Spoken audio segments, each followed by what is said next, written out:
Welcome to the unboxing. Hey, what's up guys? MKBHD here, and this is the one we've been waiting for. This is the one I told you to skip iPhone 8 for. This is the one that represents the future of Apple smartphones. This is iPhone 10. And while it doesn't say X anywhere on the front of the box, people are pretty much always going to call this one the X. I've just accepted that.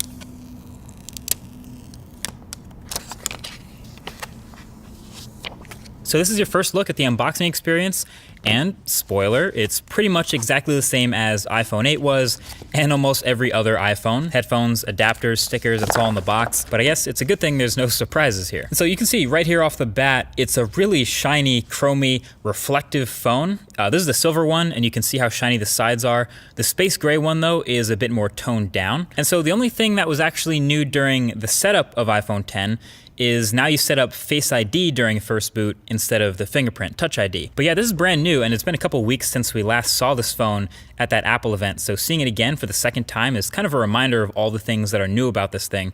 Obviously, the biggest difference is the display up front, the 5.8-inch OLED corner-to-corner screen that fits in a footprint smaller than the iPhone 8 Plus, which has a smaller screen. So naturally, pretty much all the focus is going to be on that, and the notch at the top, and how apps handle it, etc. And I can tell you that aside from all the incompatible apps I've come across that are going to have to get updated, my experience with the display panel itself have been pretty decent so far. It's bright, it's contrasty, well calibrated, definitely not oversaturated like some OLEDs can be. And just handling and playing with this phone in the studio here for the first time, it's answered some immediate questions that I had about it from the last video. So first of all, since there's no home button, obviously, you have that swipe up gesture to go home, but we were wondering, how do you take a screenshot? That is power and volume up.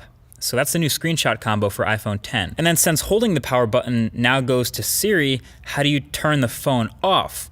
Well, it's gonna be long pressing the power button and volume up key, and that'll get you to see that power off menu. So those are two new key combos to memorize there. And then of course I was reminded of how many gestures there are now to memorize. Obviously when you get rid of a button, there's a whole bunch of swiping and gestures to replace it. So there's the multitasking and app switching motions, which are pretty similar but both kind of useful in their own way. Depending on how you use the phone, really. That's on top of the screenshot and power off combos, plus long holding the power button for Siri and double pressing it for Apple Pay. But basically there's a lot going on, and if you're gonna make a phone that's all screen, obviously you have to be able to do it all without a lot of buttons. Anyway, one of the biggest differences between iPhone 8 and iPhone 10 is the new front-facing camera suite up at the top in that notch. The IR blaster, the depth sensor, etc. And all that enables a couple of new things with this phone. Number one is obviously Face ID. The setup, like you saw, was pretty quick and painless, and it's been working pretty well since then for unlocking my phone.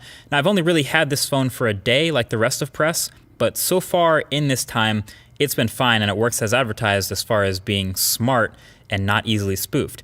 You can see the little lock under the time when the phone is locked, and basically instead of placing your fingerprint, the phone will not unlock until you look at the phone like you did during the setup process. And then once you do, it's pretty quick to unlock. You can see the little thing open, and then you can swipe up to open your phone. And sure enough, it doesn't work with a picture of you. It doesn't work when you're looking away. It doesn't work when your eyes are closed. It just basically waits until it sees what it saw during that setup process, and then it's good to go. So no, your girl can't unlock your phone while you're asleep with your eyes closed, for those of you who are wondering that. I do have some further thoughts on this Face ID versus Touch ID though, so stay tuned for that in an upcoming video. And I do want to see if I can fool it with identical twins maybe, just out of curiosity. Anyway, with the new notch, you also get a new front-facing camera complete with selfie portrait mode. Messing around with it, it seems pretty average. Interestingly enough, that Pixel 2 that I've been testing seemed way more like confident with the front-facing camera portraits than the iPhone 10. Now there's no doubt both of these will get better with time and software updates, but just from turning on portrait mode, switching the front-facing camera, and snapping a picture, these are the types of results you're gonna get. There's a pretty big difference between the two if you ask me, especially if you're looking at edges and hair and things like that. And sometimes the iPhone just didn't want to blur the background at all, just got really picky about the lighting. But that's something, again, we'll be testing a lot more for the full review of this phone. Oh yeah, and the new front-facing camera suite will get you Animojis. So yeah, you can see in these Animojis, the physics of things moving around is actually pretty on point. So if you're into it, you can map your face to a cartoon animal head and send it to someone in iMessage. But you still can't edit tweets though. So overall, there's a lot to test with the iPhone 10 now that I have it in my hands finally. As a matter of fact, definitely leave your thoughts right below that like button with things you want to see in the full review. Most likely things like battery life, camera quality, app performance, all that good stuff. But don't let me miss anything. But until then, definitely get subscribed for the upcoming videos on the channel. Thanks for watching, and I'll talk to you guys in the next one. Peace.